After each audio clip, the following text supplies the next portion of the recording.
أسوأ 10 تصميمات لأحذية كرة القدم في العالم. بانتوفولا. شركة بانتوفولا ليست من الشركات المشهورة في عالم الأحذية الرياضية، إلا أن أحد تصميماتها كان سيئا للغاية، حيث جاء مموها ومقاربا للملابس العسكرية. بوما. تحرص الشركات دائما على صنع أحذية متخصصة لبعض النجوم، ولكن شركة بوما لم تحسن الأمر عندما صنعت حذاء خاصا للغاني إيمانويل فريمبونغ بسبب التداخل الكبير بين الألوان المميزة لعلم بلاده.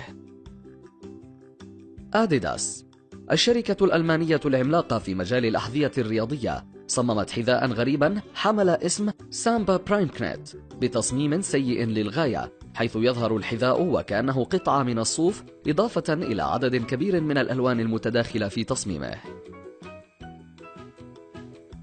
كونكاف هالو. شركة أخرى ليست لها شهرة كبيرة في عالم الأحذية الرياضية، كان لها تصميم سيء تميز باللونين الأخضر والأسود. بانتوفولا. حذاء آخر من شركة بانتوفولا ظهر بشكل أكثر سوءا بسبب تداخل لونيه الوردي مع الأسود بتصميم غريب. بوما.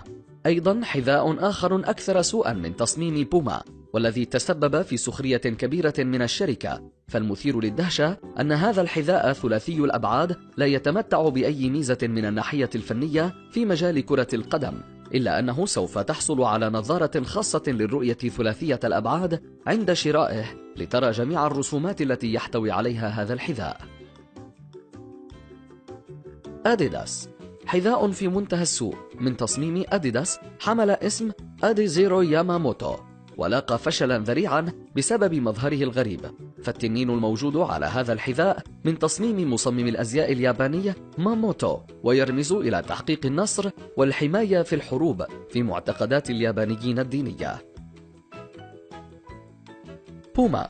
يمكننا أن نسخر من حذاء بانتوفولا لأنها ليست شركة شهيرة، ولكن كيف لشركة عملاقة مثل بوما أن تصمم حذاء مثل هذا الذي حمل اسم إيفو سبيد 2، خاصة وأنه جاء مموها باللون الوردي والأبيض.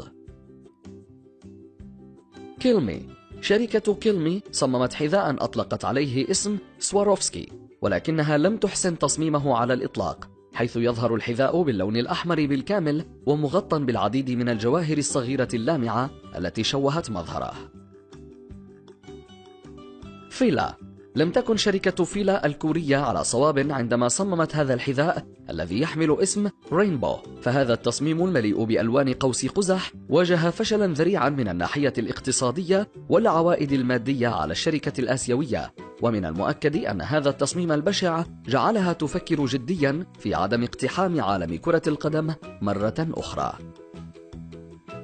بعد المشاهدة لا تنسوا تشجيعنا بالإعجاب والتعليق ومشاركة الفيديو مع أصدقائكم، ولكي يصلكم كل جديد اشتركوا الآن.